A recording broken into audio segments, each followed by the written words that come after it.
your host, Los Silva, and with me today I have Zack Onisko. Zack, did I say your name right? Pretty close. Onisko. Okay. Well, thanks for being on today. Zack is the Chief Growth Officer at Creative Market. So before we go any further, Zack, what exactly is Creative Market? So Creative Market is a marketplace for digital design assets. So we have everything from icons to fonts to WordPress themes. We just added a photos category about 3 weeks ago. Next on our roadmap is 3D files. What we want to be, eventually the big vision is to become like the Amazon of digital assets. Okay. And what is the difference, I guess, from Creative Market and let's say a Gumroad? I'm sorry. The difference between, let's say, a Creative Market and a Gumroad, where A you can, Gumroad. Yeah, yeah, so we are a marketplace. So we are basically the infrastructure and the market for designers and creators to upload their wares, and for designers and creators to download those assets yeah. from one.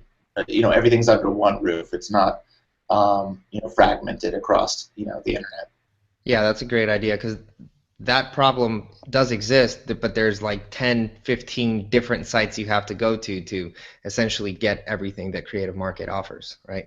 Yeah, I mean that's kind of how it's historically been. If you're looking for a font, you're going to go browse multiple font shops. You're going to go to iStock Photo to find your stock photos. So there's all these fragmented sites, and so what we want to be is the solution to the blank canvas when you're starting any new creative project. Um, we just want to be the first place you go to gather all the assets you may need to get that project started. Cool, got it. So I wanted to talk a little bit about content marketing because I was reading your blog and I noticed that it's a heavy part of how you guys are trying to achieve growth through content market. So can you elaborate a little bit about exactly what you guys are doing and some strategies? Yeah, I mean, we launched the site about a year and a half ago, and we kind of diversified our marketing channels and did some experiments, across the board. And where we saw a hit was with content. Um, and that content strategy was a play on our SEO strategy. Really, we spent some time working on the technical side of our SEO, making sure that our pages were as easily crawlable as possible by the Google bots. And then the other side of the SEO strategy is to build as many inbound links from reputable domains as possible. Um, and so when we launched, we basically had zero inbound links, or very few. And so the content strategy was really around building those links back to the sites. So um, early on, we did a little bit of content building in house. I ended up hiring a full-time content person early last year, and she ran the show for a good 3 to 6 months before we decided to really double down on content when we started to see some growth from those channels, and that's when we looked to Scripted. And Scripted is a marketplace of copywriters, and you can find the writer of your liking. We've found a great pool of folks who understand web design and graphic design and are really good writers and know our space. And so we can favorite those people and come back to them later.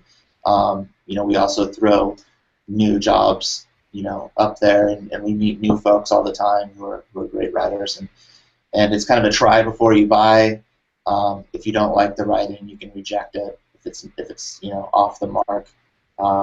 So that's really nice. You can also, if you don't have the ideas for the post that you want written, you can also have the community come up with ideas for posts by kind of reviewing the history, the archive of the blog, and they'll kind of understand like what we're all about. That's, Um, that's pretty awesome. so it's been great. It's been totally scalable. You pay per post, and and yeah, so it worked really great. So we started off doing 2 to 3 blog posts a week, and now we're doing we're actually in between content marketing managers right now. We just hired um, uh, a guy, Josh Johnson from Envato, who's really great and has been in the design space for many years. So we're really excited to have him on board. But yeah, right now we're writing about 5 posts a week. We want to probably get that up to 10. But we're also producing content for all our social channels, and we're building a strategy around how that content is shared and distributed and early on seeded. Yeah. So what is your strategy? Let's go social for a little bit with that. Yeah, So because we do a little bit similar. We're not creating as much content, and it's actually something that I've been considering, but I'm kind of bottlenecked in the fact that I do the majority of the content writing. I do the yeah, podcast. I also create the courses. So at one point, you just don't have time in the day. You know what I mean? So scripted sounds like something that really kind of can help with that. yeah. But are you guys doing when you're doing your content? Is it a separate content marketing strategy essentially that you have for social, or do you guys have, let's say, like a native ad strategy where you're paying to get some engagement and then that gets shared and things like that? So we stay pretty far away from the like ads. We just read a lot of bad press about the types of audience you build by paying for those clicks. We've done some different strategies around building our audiences on our social channels. Hmm. But as far as the content goes, we approach it in a very similar way. We co promote our blog posts across our social channels. We also do a lot of co promoting of our shops and really cool products that are in our marketplace. But also we diversify the types of posts, and we you know throw up interesting links from the design community, and we don't necessarily all our posts have to link back to our site. We mix it up, but we do try to have a volume play. So we're trying to aim for anywhere between 10 to 20 posts, unique posts per channel. So Facebook, Twitter, um, Google Plus is, I don't think, unique right now. I think we're copying some content, but and then Pinterest is actually a huge channel for us. Yeah, I would assume with all the visuals and things like that, maybe even Twitter. Yeah, and that's another thing that we did early on is we wanted to make sure that each of our blog posts contained a really beautiful header graphic, and we see a lot of our blog posts actually get shared on Pinterest, and we get a lot of link back from that. Yeah. Yeah. So, but the main name of the game with the link back strategy around social is, Google is looking for relevant, original, timely content from reputable domains, and the big social sites have both of the most reputable domains, and they also have the volume play. So, they can send us a lot of traffic back, and Google looks that as a primary signal that they should give us some love on the search pages. Yeah. What are you guys doing to basically measure that growth? And how do you, once you're seeing the Yeah. measurement scale, what are you using? Are you using also like Google Analytics? And how's the strategy working to consistently say, hey, we want to grow by 20, we're seeing growth, we want to grow by 20% monthly?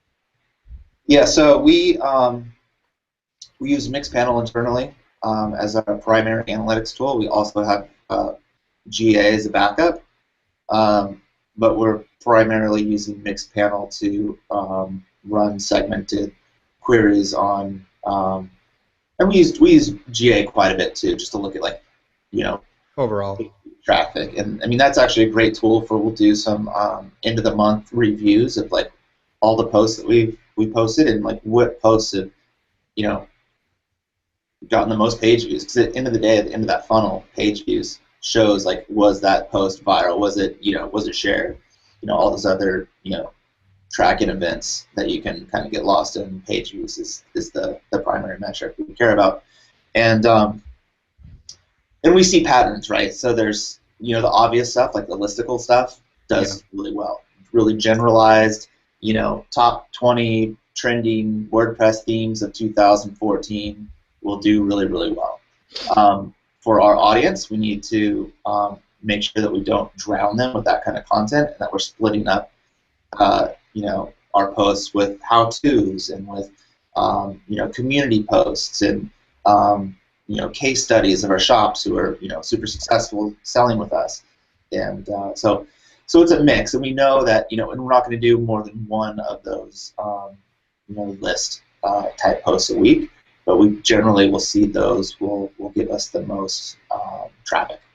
Yeah, it's hard not to want to do more. Yeah, They're so general, but they do so well. It's crazy because I mean, really, you can jump in any niche, any industry, and you just start yeah, doing listicles, and you are going to start gaining traffic. yeah. I mean, early on, we started to do some.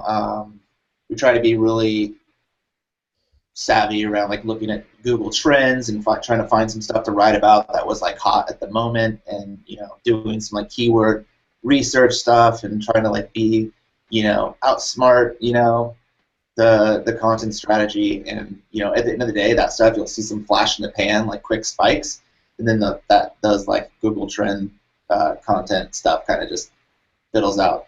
Where you do these general posts, they reach a wider audience, They last and forever.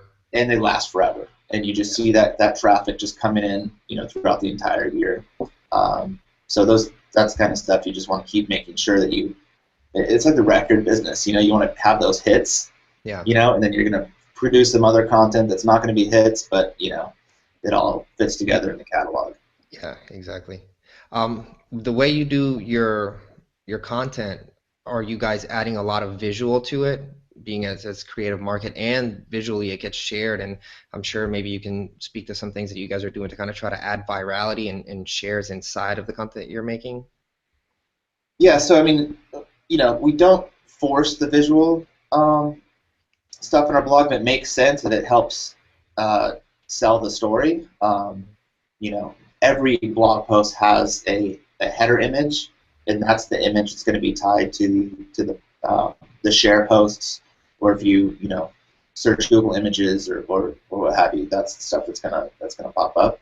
Um, but we're not too heavy-handed about making sure that all of our posts contain lots of images, or we don't have any like strict rules about length, because we see sometimes there's posts that are pretty short that catch wind, and sometimes it's the long, exhaustive posts that produce traffic as well. So it's hard to make rules for that kind of stuff.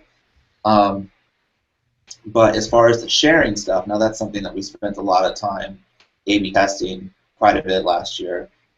We had share buttons that were off to the side that were more subtle. We tried some bigger buttons off to the side. We put share buttons at the bottom of the post where we thought people would scroll to the very bottom and then share. We did some like fixed share buttons, so like when you scroll, the buttons would always be there.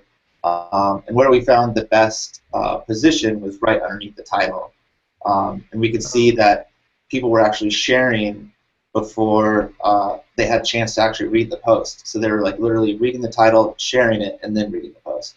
Nice. So that was kind of we stumbled across that one, but that's worked pretty well for us. We haven't really touched that, in a few months. Yeah, yeah. And then we do some other stuff with just we've written like a dozen different variations for like some default Twitter copy that we plug into the Twitter modal. Hmm. So when people tweet something out, it has some cool copy, and then if you're looking at your Twitter stream or Creative Market, it's not going to be the same like generic post. It looks like it's being mixed up, and of course people will back that out and put their custom message in there if they want. But that was a little trick we did to kind of make sure that it wasn't looking too packaged and stale. Yeah. Um, Have you guys tried Twitter cards? yeah, we have Twitter cards. Yeah, I would assume those are pretty good at least on a sharing basis around Twitter. Yeah, we did see some lift from that. We also saw some lift when we upgraded our Google. I'm forgetting the name of the schema, but adding the price and the ratings to our Google search Yeah. listing there on the search pages. Yeah. Are Sorry, you see. guys are you guys focusing on any technical aspects still of SEO, or are you just focused on strong content that No, will surpass the test of time? yeah. So we've done a few projects around technical stuff. Early on, we required full name for creating profiles. That was something that we saw. Sites like Facebook, for example, getting huge SEO boosts. Facebook's at the very top, Yeah. followed by Twitter, LinkedIn. Now if you search my name on Google, like after those three, it's like creative market. Yeah. So full names are a hot. Everyone searches for people on Google, so that was a big win for us. The um, the other thing that we did is we created directories for our signed out homepage that that allows the bots to crawl basically every page in our site within 2 to 3 pages deep. Uh, so that was another kind of trick that we did. That is something that I want to clean up in the coming weeks, actually, because it's that those pages were designed for robots, and it was great. It was back when we were diversifying the different marketing channels. We just want to spend as least amount of time on a different project and move on, see where we're going to find a hit. I would love to go back to that one and actually make it human friendly, because right now it's very like just text. It's a bunch of Yeah. IDs. So I'd actually want to go back and make those actually, use use user photos, or for the product directories, use all the product images. 'Cause it's That should give you a pretty pretty good stellar boost. now. Yeah. I'd be curious to see that. So, Zach, any advice on people that are just getting started with a content marketing strategy and creating original content? Because I know it can be a little daunting if if you're just starting off with this. Yeah, so I mean, one thing I would say is that it's not a overnight success, and even so, we actually didn't see some serious love until like 8 to 10 months in. It was fall of last year when we really started to see a spike from Google. They flipped a switch somewhere along the lines. Yeah, It was really just believing in the content strategy, and we'd see those little gains compound month over month. We knew we were doing the right thing, and it was just what we had to do, because every site just needs to. There's a rule of thumb that I've heard along the way that if 50% of your traffic isn't coming from SEO, you're doing something wrong. So that was just something that I just felt like, there's all these different types of like growth hacks or whatever, and there's like, viral loop strategies, and I knew that that wasn't something that was going to work for an e-commerce site. You're not going to invite your friends to come shopping with you. You will, though, if you're starting a new project, you're going to go look for a specific asset, a specific font, something you're looking for along your creative process, and you're going to hit up Google to do that. And so yeah, so my advice would be to just keep at it, and just believe that it's just part of the business that is a necessity, and along your way, it'll pay off. yeah, I really like the strategy that you guys took because you guys solve a very searchable problem. So when people are looking to get that problem solved, there is a lot of variations that you can type into Google. So it makes sense to really, put your head down in the content marketing strategy because I think overall in long term, it's going to be one that doesn't do that well at the beginning but pays dividends later on. Because once you get rolling on that, it really kind of just stays on, you know what I mean? And you can actually kind of taper back on the content marketing. Yeah. I would say the other thing that I would advise too, and I've talked to a lot of SEO companies who are very like keyword driven, and very like deep into that world of just trying to build content around hot keywords. And I Hmm. feel like that's a bit of a sand trap. At the end of the day, you need to write really good, original, relevant, timely content. As long as you're producing really good stuff that people want to read and they love to share, it's going to pay off. If you're trying to get too tricky, a little too black hat, it's going to bite you. So Yeah, just especially beware of long doing too term. much of that stuff. I totally agree. So Zach, a big audience, a big part of our audience is freelancers and people that are Mhm. kind of going pro and moving forward with their business. So how could they use Creative Market to grow their business a little bit more organically and a little bit more passively? Because it's tough actually running around always trying to get those new design jobs and photography, etc. Well, they could produce content and make passive income while they're sleeping by selling with Creative Market. That's one. No, but Creative Market's a great resource for we're the solution to the blank canvas. So Hmm. before you start any new project, come check us out. We have all kinds of stuff from fonts to WordPress themes to icons to graphic sets. If anything, it's kind of an awesome source just for inspiration. So if you're kind of stuck and you're looking for where to go, we're an awesome community of really great designers who are doing really cool stuff. So yeah, I mean it's more than an e-commerce site. It's Yeah, it we have definitely seems like a community.